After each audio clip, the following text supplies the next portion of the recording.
My name is Riley Johnston, and I will be discussing CCR3. How did your production skills develop? So, throughout the process, we started with easier things like learning how to do camera shots, camera movements, mise en scene, and going through film research. So, when we first started to do camera shots, I found it harder to do certain shots. For example, like over the shoulder shots were harder for me to portray. As you can see, you don't really see her face in the over the shoulder shot. You mainly just see her shoulder and a little bit of her surroundings. So I did work on critiquing that, especially since I was going to be directing the film. We also started with camera movements, and we first learned to do camera movements in September. And we found it hard to sort of keep the camera steady when we were moving up and down. While it was going to move a little bit, we wanted to keep it as steady as possible and not shaky. Since we didn't have any fancy equipment, we were mainly doing handheld camera stuff. Then for mise en scene, we first started doing sketching to portray it in different photos. So, for example, this is a picture that we sketched and that I had to portray in a photo, and I decided to do this at a football game and had my friends as the actors in the picture. And we first started to do sketching in order to learn how to sketch for our film because we were going to need to learn how to do different scenes and different portrayals together and capture that. Then we started to do film research. So, film research was very essential in our process since researching other films can help you get ideas and help you learn what you like in certain films compared to what you don't like. So, for this, I chose the film Get Out, and I also did look at the film The Shining. However, I mainly focused on elements from Get Out. I really love the vibes that Get Out portrayed, and we were looking for similar vibes in ours. So I wanted to use sort of the creepy music that they have and the driving into the scene, like when it's going on. So I thought that that was really important. I love the way that the trees were passed, and even though you don't really see that it's driving, you can see it moving fast. So we wanted to portray elements from Get Out. Then we chose teammates. So my teammates ended up being Bella and Ashley, and they were some of my close friends, so I decided to work with them. We've worked together before on projects, so I thought that this was going to be a good comparison and pair together. We each brought different elements that we loved and didn't love. We were able to contradict and go through different ideas of ourselves. We compared what I thought compared to what Bella and Ashley thought, and we were able to overall create the best idea using all different portrayals of our own ideas and elements. Then we did genre research. So, genre research was also super important. So, genre research is where we did a PowerPoint and I inserted a picture of the narratives part of the PowerPoint. And we basically researched our genre. So our genre was horror, and we each individually did our research. So when Bella, Ashley, and I all came together, we were able to combine different elements of movies we liked, narratives we liked, and different movements, camera shots that we wanted to incorporate. So we started to research the horror genre and finding typical conventions of horror films. We used the element of it being a typical day where a girl is going for a run at a park in our film. So the protagonist is going for a run. That's typical. It might be a workout schedule. And that was typical to the horror genre in itself because a lot of the narratives used to be scary were typical days and they just turned bad.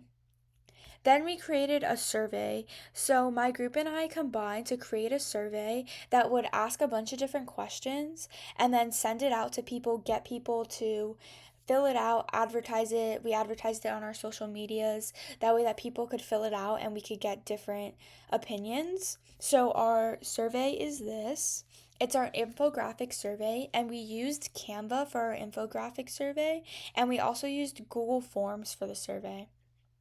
So we created the infographic after we created the survey, but our Google Forms basically asked a bunch of different questions. So our questions ranged from biggest fear, genre preference, age, gender, favorite horror movie, scariest setting, and preferred horror movie themes. So, most of the people's biggest fears that we ended up seeing was being followed. So, we actually did touch on that and we used the being followed theme in our movie as he's kind of stalking her and following her around the park. We also saw that most of our age category was between 40 plus, which was important because we thought that since it was adults, they're more matured, so they could think of movies that were better for them or they thought was scary in real life rather than narratives that were more fictional. Our gender was female and male, and female, we had more females than males. However, we did have a good amount of males as well. And then we also wanted to touch on the scariest setting. So, our scariest setting was abandoned houses and churches. And since we didn't really have access to that, we decided to use the woods, which was our second scariest setting that was voted on. So, we used that and we used it in a park and felt that it was really going to be a good portrayal of people's scariest settings and fears.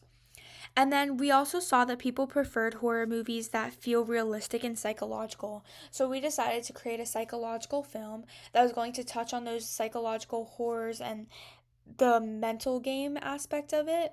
So that's why at the end we portrayed it by saying, "Want to play a game?" since that was going to be more of a psychological game. Now, we also created mood boards and storyboards, and we used Canva to do so. So, as you can see, our mood board touches on a bunch of aspects of the woods, different colors navy blue, gray, black, and red, which we tried to portray. The navy blue we ended up changing and portraying it to a lighter blue, and that was in her leggings. And we did so that way that character would stand out and your eyes would be drawn to her faster than anything else in the scenery. But we did try to keep the muted colors, the darker colors. That's why the antagonist was wearing all black, he was wearing sunglasses. We wanted to portray the typical horror elements. Then for our storyboard, we kind of just lined how we wanted everything to go. So we wanted the antagonist to drive into the park. We wanted to portray his hands on the steering wheel. We didn't really want to show his face. We wanted to show him getting out of the car, walking through the woods, showing low shots, low angles of his feet. Him behind the tree, which we also did portray when she kind of realizes that something's wrong, but she doesn't know where he is or what it is necessarily. She's kind of confused. She's just looking around to see if maybe she heard something, maybe her instincts are telling her something that's true, but she doesn't see anything. Then we show the girl walking, she's on a run, and then the cloth goes over her face, and the cloth contains chemicals which would put her unconscious. So she gets dragged back to the car, then put in the car, then the trunk would close, and he would say, "Want to play a game?" And the opening would be over, and then later would go into something else. So we did portray all of this and we were able to effectively do so. This was definitely very important since it outlined a lot of the elements that we were looking for and it showed us what shots, movements, transitions we might want to use. So that was really helpful to stay organized. Then the film prep and filming process. So we wanted to originally film in Treetops Park. However, this was extremely difficult to accommodate since all of our schedules were very different and it was hard to find a day that we could all film at the same time. And then we realized that Treetops actually closed at 6 o'clock. However, our film needed to be a night film and it wasn't going to make sense if it was during the day, it wouldn't have the same effect. So we decided that we needed to do it at sunset. So in order to do this, we started to research other parks and we decided on a local neighborhood park that actually didn't have a time that it closed, which would be better for us so it could be dark. It could be sunset leading into dark.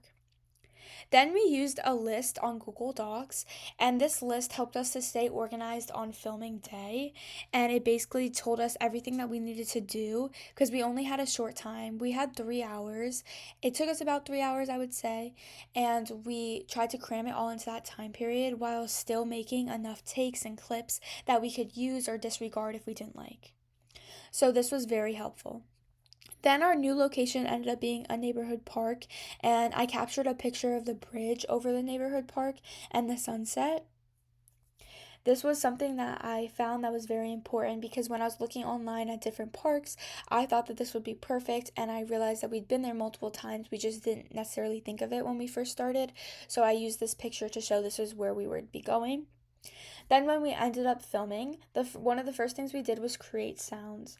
So we knew that we wanted to create Foley sounds and not only use online website sounds.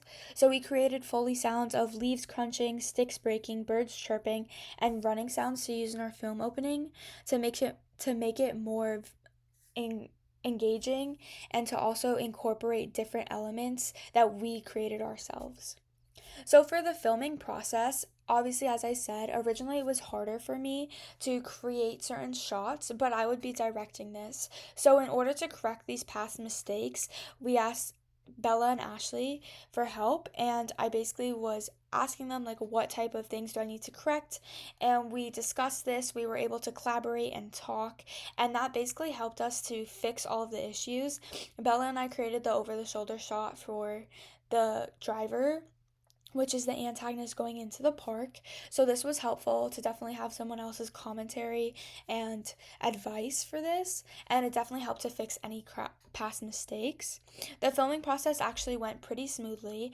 Everything worked out, and we were able to do it in the allotted time that we had and create multiple takes that would be used. Then for background music, we knew that we wanted background music that was going to complement what we wanted in our film. So in our film, it was creepy, it was eerie. It's a horror movie, but it's trying to portray stalking, and that's a very realistic element, and it's also very scary to think about in real life. So we knew we didn't want to take away from any of those elements that we really wanted to portray. So originally we had thought that we were going to use scary music that had words or different elements of sound. However, we thought that that would be too distracting, and we ended up using from a free website of music called Dark Forest. And Dark Forest was very important because it helped to portray the eerie feeling, the suspenseful feeling, without taking away anything from the film, only adding to it. Then for editing, we used Canva to edit together. We were very familiar with the Canva platform, and we were very familiar with different elements, transitions, words, titles that we could add to this film. So we thought that this would be the easiest. So we used that to add sound, overlap them, put the clips together, create titles, and download the final clip. So this was very useful for us since we knew how to use it already. And it was also very important to use something that we were going to be familiar with enough to portray it. Our film production required strong teamwork and coordination, and each of us took on different roles. For example, I was a director, Ashley and I were the editors. I filmed, which was directing. We both managed we both managed equipment, and so did Ashley. I brought the cloth. Bella brought all of her stuff, so hair ties, shoes, make sure that she looked dressed to fit the role of being a girl that was working out. And then the antagonist brought his sunglasses, and we portrayed him in all black. So it was very important that we worked together to portray these different elements. And during the editing process, we each gave each other feedback and redirected what we liked and what we didn't like. We actually played around a lot with the editing, and it was very important to play around with the editing since it would basically build the film together. So this helped to correct mistakes and improve the pacing, make sure that our final product matched the visions, the storyboards, the mood boards that we really wanted to. And overall, this process, I would say, taught us how to work together and stay flexible when things don't go as planned. So, for example, when our schedules weren't working together and we couldn't really find a day to film, or when we had to change locations of the park, we all stayed flexible, and I think that that really helped the film to be optimistic and create the horror scene that we really